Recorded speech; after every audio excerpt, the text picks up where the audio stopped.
మరో బ్రేకింగ్ చూస్తున్నాం. కాళేశ్వరం ప్రాజెక్టు నిర్మాణంలో అవకతవకలపై జస్టిస్ పినాకి చంద్రఘోష్ కమిషన్ చేపట్టిన విచారణ చివరి దశకు చేరుకుంది. నిన్న హైదరాబాద్కు చేరుకున్న జస్టిస్ ఘోష్ మంగళవారం నుంచి క్రాస్ ఎగ్జామినేషన్ ప్రక్రియను పునఃప్రారంభించనున్నారు. ఇప్పటికే ఆయన పలు దఫాలుగా క్రాస్ ఎగ్జామినేషన్ చేశారు. ఇదే చివరి విడత కావచ్చని అధికార వర్గాలు చెబుతున్నాయి. గతంలో నిర్వహించిన క్రాస్ ఎగ్జామినేషన్ కు హాజరు కాలేకపోయిన ఆర్థిక శాఖ ప్రత్యేక ప్రధాన కార్యదర్శి కె రామకృష్ణారావును ఈసారి కమిషన్ ప్రశ్నించనుంది. దీంతో అధికారుల విచారణ పూర్తవుతుంది. బ్యారేజీల నిర్మాణ సంస్థల ప్రతినిధులతో పాటు కాళేశ్వరం ప్రాజెక్టుపై ఆడిట్ నిర్వహించి నివేదిక రూపొందించిన కాగ్ అధికారులను కమిషన్ ప్రశ్నించనుంది.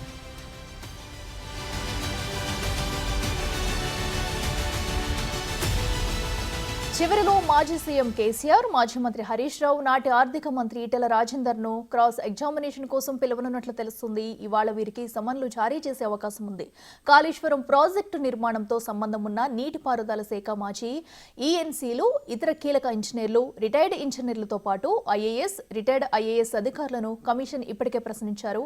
అయితే బ్యారేజీ నిర్మాణ ప్రాంతాన్ని తుమ్మడిహిట్టి నుంచి మేడిగడ్డకు మార్చడంతో పాటు మేడిగడ్డ, అన్నారం, సుందిళ్ల బ్యారేజీల నిర్మాణ స్థలాల ఎంపిక, ఇతర అంశాల్లో కేసీఆర్, హరీష్ రావు కీలక నిర్ణయాలు తీసుకున్నారని ఇప్పటికే పలువురు అధికారులు వాంగ్మూలం ఇచ్చారు. వారందరినీ నుంచి సేకరించిన సాక్ష్యాధారాలతో కేసీఆర్, హరీష్ ను కమిషన్ ప్రశ్నించనుంది. ఇక జస్టిస్ ఘోష్ కమిషన్ గడువు ఫిబ్రవరితో పూర్తి కానుంది. మార్చి లేదా ఏప్రిల్లో ప్రభుత్వానికి నివేదిక సమర్పించే అవకాశం ఉంది.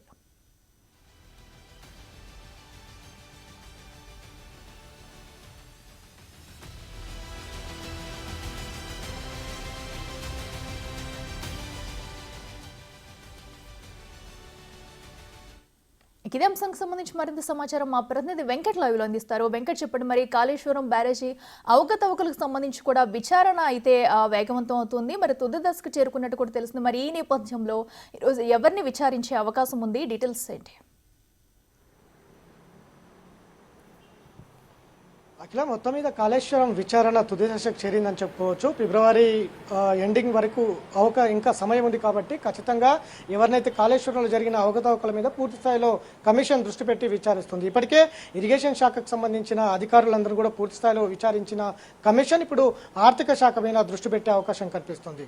ప్రధానంగా కాళేశ్వరం ప్రాజెక్టు 2016 నుంచి 2019 వరకు ఈ 3 సంవత్సరాల కాలంలో ప్రాజెక్టు నిర్మాణం కావచ్చు, అట్లనే దానికి సంబంధించిన నిధులు కావచ్చు, కార్పొరేషన్ ఏర్పాటు కావచ్చు, ఇట్లాంటి అంశాలన్నీ కూడా ఆర్థిక శాఖ కీలకంగా వ్యవహరించింది. కాబట్టి మొత్తం కూడా ఈ కాళేశ్వరం నిర్మాణంలో ఆర్థిక శాఖదే కీలకం కాబట్టి ఆర్థిక శాఖ పైన అట్లనే అకౌంట్స్ లావాదేవీలపైన పూర్తి స్థాయిలో దృష్టి పెట్టి విచారణకు ముందుకు వెళ్తున్నటువంటి నేపథ్యం అయితే స్పష్టంగా కనిపిస్తూ ఉంది. ఖచ్చితంగా ఏదైతే ఇరిగేషన్ శాఖ అధికారులు కావచ్చు, ఇటు ఆర్థిక శాఖ అధికారులు ఇచ్చినటువంటి ఏవైతే ఆధారాలు ఉన్నాయో సమాచారం ప్రకారమే ఇటు ఐఏఎస్ అధికారులు ఏవైతే చీఫ్ సెక్రటరీగా పనిచేసినటువంటి ఈ 2 శాఖలకు, ఇటు ఆర్థిక శాఖ కావచ్చు, ఇటు ఇరిగేషన్ శాఖకు సంబంధించిన చీఫ్ సెక్రటరీలు ఎవరైతే ఉన్నారో ఇప్పటికే దాదాపు 7 మంది చీఫ్ సెక్రటరీలను విచారించింది. ఇటు ఇరిగేషన్ శాఖకు సంబంధించి మొత్తం కూడా ఎస్కే జోషి, రజత్ కుమార్, స్మితా సబర్వాల్, అట్లనే సోమేష్ కుమార్ లాంటి సెక్రటరీలను విచారించి ఉంది. ఇప్పటికే తాజాగా ఇప్పుడు ఆర్థిక శాఖ చీఫ్ సెక్రటరీగా పనిచేసినటువంటి రామకృష్ణారావును కూడా నోటీసులు జారీ చేసి విచారించే అవకాశం కనిపిస్తుంది. ఇవాళ లేదా రేపు రామకృష్ణారావు విచారణకు వచ్చే అవకాశాలు అయితే స్పష్టంగా కనిపిస్తూ ఉన్నాయి. దాదాపు 2014 రాష్ట్రం ఏర్పడిన తర్వాత ఇప్పటి వరకు ఆయన ఆర్థిక శాఖ ముఖ్య కార్యదర్శిగా పనిచేస్తూ ఉన్నారు. దాదాపు రాష్ట్ర నిర్మాణంలో 10 బడ్జెట్లు ఆయన ప్రవేశపెట్టారు. కాళేశ్వరం నిర్మాణంలో కూడా రామకృష్ణారావు కీలక పాత్ర పోషించారనేది తెలుస్తూ ఉంది. కాబట్టి కమిషన్ ఖచ్చితంగా ఈ ఎవరైతే ఆర్థిక శాఖ మీద ఫోకస్ పెట్టి ముందుకు వెళ్తున్నటువంటి నేపథ్యం ఉంది. ఇప్పటికే ఇరిగేషన్ శాఖకు సంబంధించిన దాదాపు 100 మందికి పైన ఇప్పటికే విచారించి ఉంది. ఇప్పుడు ఆర్థిక శాఖలో ఉన్నటువంటి అధికారులను విచారించే దిశగా ముందుకు వేస్తుంది. ఖచ్చితంగా కార్పొరేషన్ ఏర్పాటు చేసిండ్రు. కాళేశ్వరం నిర్మాణానికి, కార్పొరేషన్ ఏర్పాటుకు దానికి సంబంధించిన విధి విధానాలు ఏంటి, దానికి నిధులు ఏ విధంగా సేకరించారు, 80,000 కోట్ల రూపాయలు ఏ బ్యాంకులు నిధులు సేకరించారనే దాని మీద స్పష్టంగా ముందుకు వెళ్లే అవకాశం కనిపిస్తుంది. అట్లనే కాళేశ్వరం కార్పొరేషన్ కింద ఇటు మహబూబ్ నగర్ అంటే పాలమూరు రంగారెడ్డి ఎత్తిపోతల పథకానికి కూడా నిధులు సేకరించారు. ఏ విధంగా సేకరించారు, ఎందుకోసం సేకరించారు, ఏర్పాటు చేసింది కాళేశ్వరం కార్పొరేషన్ కాళేశ్వరం నిర్మాణం కోసం ఏర్పాటు చేసిండ్రు. కానీ ఇటు పాలమూరు రంగారెడ్డికి కూడా అదే కార్పొరేషన్ కింద నిధులు తీసుకొచ్చినటువంటి నేపథ్యం ఉంది.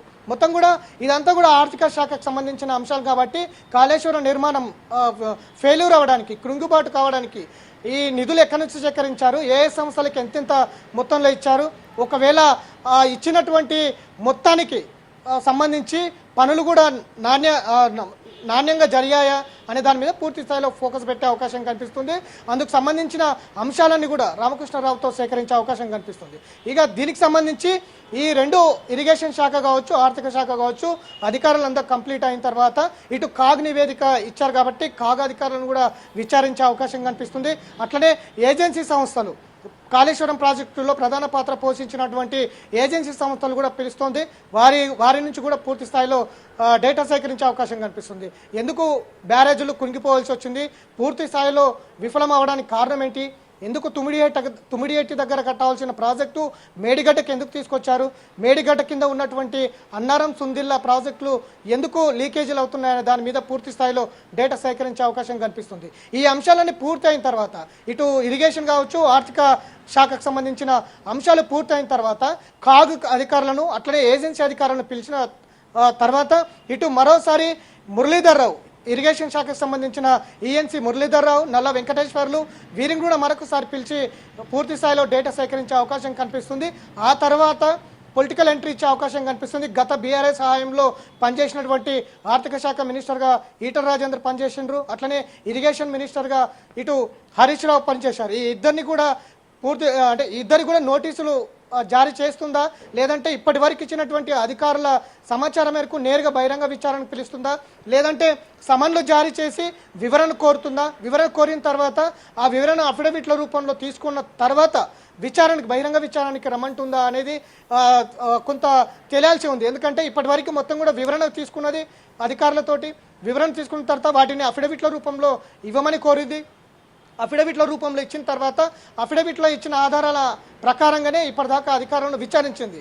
కాబట్టి దీంట్లో కూడా ఇరిగేషన్ మినిస్టర్ కావచ్చు, ఇటు ఆర్థిక శాఖ మినిస్టర్లు కావచ్చు, గత బీఆర్ఎస్ ప్రభుత్వంలో వారికి కూడా వివరణ ఇచ్చిన తర్వాత అది అఫిడవిట్ల రూపంలో వచ్చిన తర్వాత విచారణకు పిలుస్తుందా అనేది అయితే తెలియాల్సి ఉంది. కానీ మొత్తం మీద ఇటు ఆర్థిక శాఖ మీద పూర్తి స్థాయిలో దృష్టి పెట్టింది. కాళేశ్వరం నిర్మాణం కావచ్చు, నిర్మాణానికి సంబంధించిన నిధుల అంశం కావచ్చు, కార్పొరేషన్ ఏ విధంగా ప్రారంభించారనే దాని మీద కావచ్చు, అందులో ఎంతెంత మొత్తంలో ఏజెన్సీ సంస్థలకు అందాయి, అందిన మొత్తానికి కాళేశ్వరం నిర్మాణం పనులు నాణ్యంగా జరిగాయా లేదా అనే దాని మీద పూర్తి స్థాయిలో ఫోకస్ పెట్టి విచారించే అవకాశం కనిపిస్తుంది. ఇప్పటికే ఇరిగేషన్ శాఖకు సంబంధించిన డేటా పూర్తి స్థాయిలో సేకరించి ఉంది కాబట్టి ఇటు ఆర్థిక శాఖనే మిగిలి ఉంది కాబట్టి ఆర్థిక శాఖకు సంబంధించిన డేటా కూడా సేకరించే అవకాశం కనిపిస్తుంది. మొత్తం 7 ఐఏఎస్ అధికారుల్లో ఇప్పటి వరకు దాదాపు 6 మంది అధికారుల విచారణ అయిపోయింది. కేవలం ఇటు రామకృష్ణరావు మాత్రమే మిగిలి ఉన్నారు కాబట్టి రామకృష్ణరావు విచారణ కూడా తీసుకున్న తర్వాత, ఎందుకంటే పూర్తి స్థాయిలో ఈ డేటా అంతా సేకరించిన తర్వాత పొలిటికల్ ఎంట్రీ ఇచ్చే అవకాశం కనిపిస్తుంది. ఖచ్చితంగా ఈ నెల చివరి వారం కావచ్చు, వచ్చే నెల మొదటి వారం కావచ్చు, ఖచ్చితంగా పొలిటికల్ ఎంట్రీ ఇచ్చే అవకాశం కనిపిస్తుంది. ఇదే అంశం పైన తాజాగా ఈటల రాజేందర్ని బిగ్ టీవీగా మనం అడిగినప్పుడు కాళేశ్వరం ప్రాజెక్టులో అవకతవకల్లో మీ పేరు ప్రధానంగా వినిపిస్తుంది, నోటీసులు జారీ చేస్తుంది, మిమ్మల్ని విచారణకి రమ్మని పిలిస్తే వెళ్తారా అన్న ప్రశ్నకి ఆయన కూడా ఖచ్చితంగా కాళేశ్వరం నిర్మాణంలో కమిషన్ విచారణకు పిలిస్తే మాత్రం ఖచ్చితంగా విచారణకు వెళ్తా, సహకరిస్తా అంటూ కూడా ఈటల రాజేందర్ ఇప్పటికే స్టేట్మెంట్ ఇచ్చారు. కాబట్టి అటువైపు కూడా కమిషన్ ఆలోచించే అవకాశం కనిపిస్తుంది. ఎందుకంటే కర్త కర్మ క్రియ మొత్తం కూడా మేమే కాళేశ్వరం నిర్మించాం, తెలంగాణ రైతులకు మాగాని కాళేశ్వరం, దాదాపు 180 టీఎంసీల నీరు, దాదాపు కొన్ని వేల కోట్ల ఎకరాలకు ఈ నీరు అందిస్తున్నాం.